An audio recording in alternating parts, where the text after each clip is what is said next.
वो पाते नहीं हैं। अज्ञानी लोग जैसे कुरंक नहीं पायो भेद, जैसे हिरण के नाभि में महाराज कस्तूरी होती है और वह उस भेद को पाने के लिए दर दर भटकती है महाराज, भटकती है। उसको भेद नहीं मिलने की वजह से वो अज्ञान रूपी वह जीव भटकता है।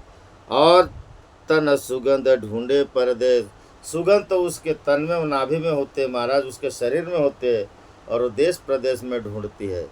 मगर धन्य हमारे ऐसे संत लोग कि उन्होंने अंतर का भेद पाया है, तोरे घट में सृजनहार, और उस ज्ञान स्वरूप को लेकर के इस जगत में विचरण किए महाराज। और वह गुरुदेव की प्रसाद है महाराज, इस जगत में उसको बांटे। आगे रविदास महाराज कहते हैं कि अपतन का जो करे विचार, जो अपने स्वरूप का विचार करता है महाराज, जो अपने स्वरूप का, अपतन यानी अपना स्वरूप, अपने तन के अंदर का स्वरूप अगर कोई उसका विचार करता है, करे विचार तिस नहीं जम कुरंक करे खुआर, जो अपने तन अपने स्वरूप का विचार करता है महाराज, उसको कभी यमराज लेके नहीं जाता। क्यों? क्योंकि महाराज वो मनुष्य, जैसे हिरण का उदाहरण दे रविदास महाराज ने, जैसे कुरंक नहीं पाए भेद, जैसे हिरण कभी परम अपने स्वरूप का भेद नहीं पा सकती महाराज, उसके नाभि में कस्तूरी रहती है मगर उसका भेद नहीं पाती और बन बन घूमती है। मगर धन्य ऐसे संत लोग जिन्होंने गुरु की प्रसाद पाकर तन मन अर्पऊ पूज चराऊ, गुरु प्रसाद निरंजन पाऊ। ऐसी प्रसाद को पाकर के महाराज देश विदेश में हमारे पागमारे महाराज प्रवचन करने गए और उस स्वरूप को, सदगुरु रविदास महाराज की मूर्त को उनके आगे रखे महाराज, उनकी छवि को रखे, लोगों उनको बताए कि देखो मेरे रविदास महाराज सर्वव्यापक है। ऐसी गुरुदेव शक्ति सब में व्याप्त है। इस गुरुदेव शक्ति को धारण करो, इस शक्ति को धारण करो महाराज। जब तक ऐसे अगर धारण नहीं करोगे तब तक हमारी बात नहीं बनेगी। और मजाल है यमराज तुमको छूले महाराज, छूले मजाल है जिसने अपने स्वरूप की परख कर ली। अपतन का जो करे विचार, अपने स्वरूप का जो विचार करता है महाराज, उसे यमराज कभी लेके नहीं जाता, कभी लेके नहीं जाता। मरना दोनों को है महाराज, दोनों को है। जो सांसारिक मनुष्य है उसको भी वो जाता है और जो सदगुरु के शरण में है वो भी जाता है। मगर धन्य है ऐसे संत महात्मा जिन्होंने सदगुरु रविदास महाराज को आगे रखते हुए अपने जीवन का उद्धार किया महाराज। और ये सब कर्तव्य मनुष्य, लोगों का भला कब होगा कितना होगा ये नहीं मालूम, मगर अपना तो उद्धार हो इतना तो कम से कम अपने तन का, अपने स्वरूप का विचार तो करो कम से कम, और अपने जीवन को सफल बनाए महाराज।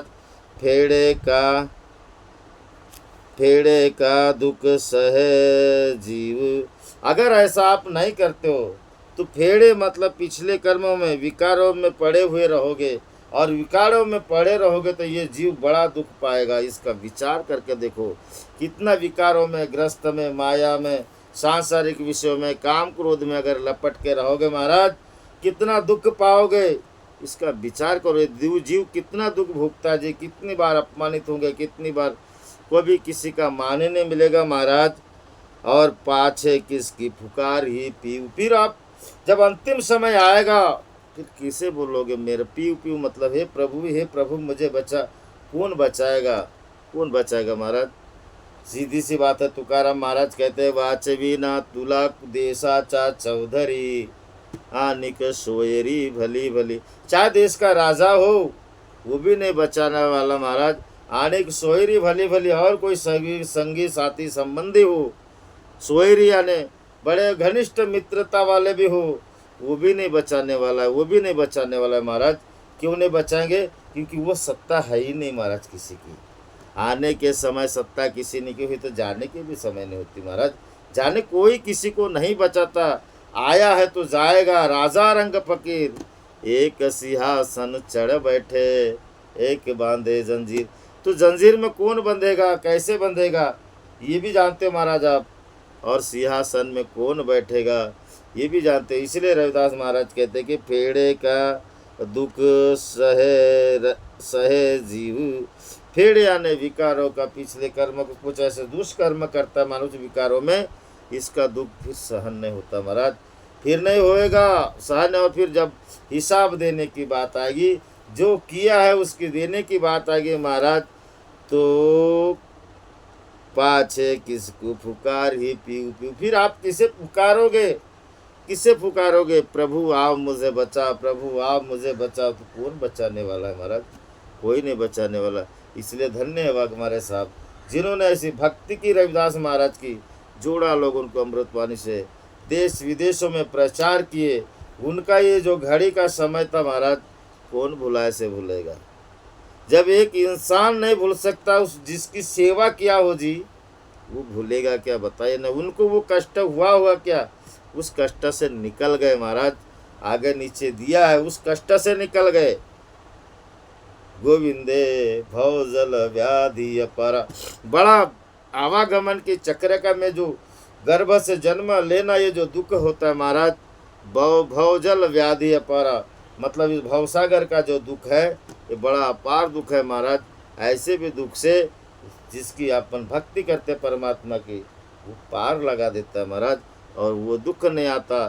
धन्य है वो, मौत भी आएगी महाराज, ऐसे सुभोषित सुंदर वस्त्र दुल्हन की तरह आएगी, आपको प्रेम से लेके जाएगी। हरि भजन किए हो, लोगों के दुखों का निवारण किए हो आपने। और धन्य ऐसे वाघमारे साहब, उन्हें इस तरह की सदगति प्राप्त हुई महाराज, क्या धन्य है जीवन उनका। ऐसे जीवो तो ऐसे जीवो, नहीं तो आज का लोग पहरावा देख के इतराते महाराज, पुत्र कलत्र को देख के इतराते। यहाँ पे है ना, पुत्र कलत्र का करे अहंकारु, ठाकुर लेखा मांगन हारू। पुत्र कलत्र 10-20 अगर बच्चे पैदा हो गए महाराज, 2-4 नारी बना लिए, 10-20 बच्चे पैदा किए, तो उसका हम अहंकार करते हैं। अब उनका भी अगर लेखा जोखा जब देने की बारी आते है, तो ठाकुर लेखा मांगन हार, वो मांगेगा तुझे करने गया था क्या और तूने क्या करके आया, वो मांगेगा महाराज। यहाँ से चले गए महाराज, करके काया की कुटवारी। यहाँ से जब चले जाओगे महाराज, इस काया का जतन करो, मतन करो, इसमें सिमरन करो परमात्मा का। यहाँ से चले गए महाराज, करके काया की कुटवारी, करनी का फल ले करके, कर्मों का फल ले करके, किया जाने की तैयारी। जो आपने किए हो महाराज, वही हाथ में लेके जाओगे। जो उगे सो हाथ में, फूले सो मुरझाए, चूने सो भूई डरे, जन्मे सो मर जाए। जो आपने बोया है महाराज, वही काटोगे, वही काटोगे। फूला हुआ है वो मुरझाएगा, फूला हुआ है वो मुरझाएगा। जो उगे सो हाथ में, फूले सो मुरझाए, चूने सो भूई डरे। जो अगर आप जिससे चुनने जाओगे, वो आपके भाग्य का नहीं है महाराज, फिर भी आप उसको उठाने जाओगे तो फिर भी वो जमीन पे ही गिरेगा। और जो जन्मे सो मर, जो जन्मा है वो मरेगा महाराज, मरेगा। हर कोई, हर किसी की कहानी है, मगर सदगुरु रविदास महाराज के शरण की कुछ बात ही निराली महाराज। आगे भी कहते हैं, साधु की जेहि ले ही उठ। जिसने संतों की शरण लिया महाराज, जिनने वोट यानी संतों की शरण जिसने लिया, उसका जीवन धन्य है महाराज, धन्य। संतों की साधु की जिन्हीं ली ही वोट, तेरे मिट ही पाप सब कोटि कूट। और जिसने संतों की शरण में लिए महाराज, उसके कितने भी कोटि अनंत पाप होंगे, वो क्षण भर में कट जाते, क्षण भर में महाराज, क्षण भर। जिसने संतों की शरण ली, और जिसने संतों की शरण नहीं ली महाराज, फिर वो भटकते रहता है, भटकते रहता है। अभागी काहे देह धरी। क्यों ऐसे लोग पता नहीं देह पकड़ लेते हैं कि लोल वचन करी बाहर आयो, तोरी जननी भूल परी, रे अभागी काहे देह धरी। भाई क्यों ऐसा देह पकड़े हो? क्यों? जो अपने माता को कितना त्रास दिए जी, कितना त्रास होता है माता को जब हमारा जन्म होता है। जब हमारा जन्म हुआ, माता को कितना त्रास हुआ जी, कितना त्रास। अगर उतना त्रास अगर एक पुरुष को मिल जाए तो आत्महत्या करके मर जाएगा, मगर धन्य है वो माता, ऐसा दुख सहन करके भी इस जन्म देते हैं जी, तो उसका कुछ सार्थक तो करो। कुछ क्यों इस देह को व्यर्थ में कोय, जिन्हें साधु के लिए ही ओर, जिसने संतों की शरण ली, उसके कोटि जन्म के पाप कट जाते महाराज। और ऐसे पाप कट जाते और संतों के शरण में महाराज देखिए, आज वाघमारे साहब को बताए ना, यहाँ अगर कहाँ नहीं गए होंगे, ऐसा बोलो, कहाँ नहीं गए होंगे, हर जगह भी गए। हमारी तो मुलाकात रायपुर के हवाई अड्डे महाराज सन 2015 में हुई थी, जहाँ वो कवर्धा प्रवचन सत्संग करने जा रहे थे, हम उनसे दर्शन करने गए थे वाघमारे साहब के साथ। तो कहने का तात्पर्य कौन से एरिया में कहाँ नहीं गए होंगे। और जिसने रविदास महाराज की सेवा की जी, रविदास महाराज उन्हें बहुत ऊंचे उठाते महाराज, बहुत ऊंचे। नहीं तो क्या इस तन धन की कौन बड़ाई, देखत नयनों में मिट्टी मिला। क्या इस तन और धन की बड़ाई है जी, क्या बड़ाई है, कोई कितनी बड़ाई कर लोगे और कौन सुन पाएगा। देखत नयनों में मिट्टी मिला, ऐसे देखते देखते कई लोगों उनके नयनों में मिट्टी मिल गई महाराज, कोई फायदा नहीं हुआ, कोई फायदा नहीं। अपने खातिर तूने महल बनाया, फिर जाके जंगल में सोया। हाड़ जले जैसी घास की मूली, केस जले जस घासा। और देखते देखते में ये जर्जर शरीर जल जाता है महाराज, पूरा बड़े बड़े लकड़ियों में जल जाते हैं, घास में तो बाल पहले ही जल जाते हैं महाराज। और ऐसा जर्जर शरीर हो जाता है। इस शरीर का क्या मोल, क्या मोल, क्या मोल, फिर भी अनमोल शरीर है महाराज। कैसे, जिन्हें ली साधु की ऊट, जिसने संतों की शरण में ली, धन्य है वो पुरुष, धन्य है वो जीव, जिसने संतों की शरण में ले जा कर के अपने जीव का उद्धार करते महाराज। ऐसे जीव को बार बार कोटि कोटि नमन है, जिन्होंने सदगुरु के शरण में अपना जीवन समर्पण कर दिए, और उसके मिटे ही सब पाप कोटि कोट, उसके सभी पापों का निवारण हो जाता है महाराज। ब्रह्मानंद महाराज वर्णन करते, भरी सिर पाप की मटकी, मेरे गुरु देव ने झटकी, ब्रह्मानंद ने पटकी, फूटती है तो फूटन दे, मुझे है काम ईश्वर से, जगत रूठे तो रूठन दे। ब्रह्मानंद महाराज वर्णन करते कि मेरे गुरुदेव ने इन पापों की गठरी को हर ली, भरी सिर पाप की मटकी, पाप की मटकी थी महाराज, मेरे गुरुदेव ने झटका मार करके हरण कर लिए।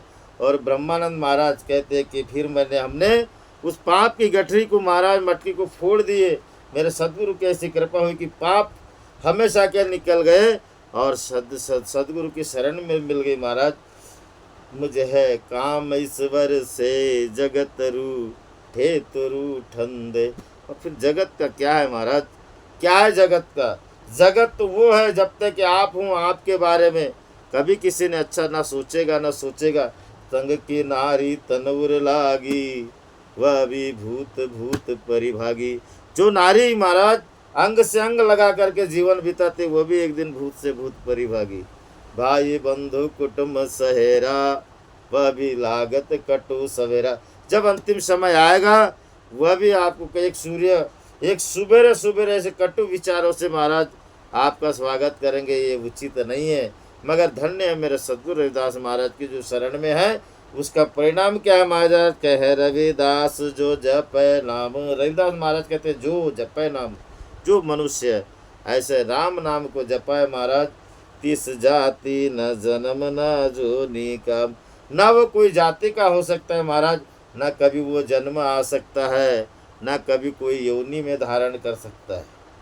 जिसने राम का नाम जपा, मेरे रविदास महाराज का नाम जपा, ना वो फिर कभी कोई जाति में जन्म हो सकता है, वो जाति विहीन है। ना जोनी में जन्म हो सकता है महाराज, वो योनि विहीन हो गया। मतलब जन्म मरण से परे, जन्म मरण से परे महाराज। 84 योनि में कहीं भी उसका जन्म नहीं हुआ। मतलब जैसे मिट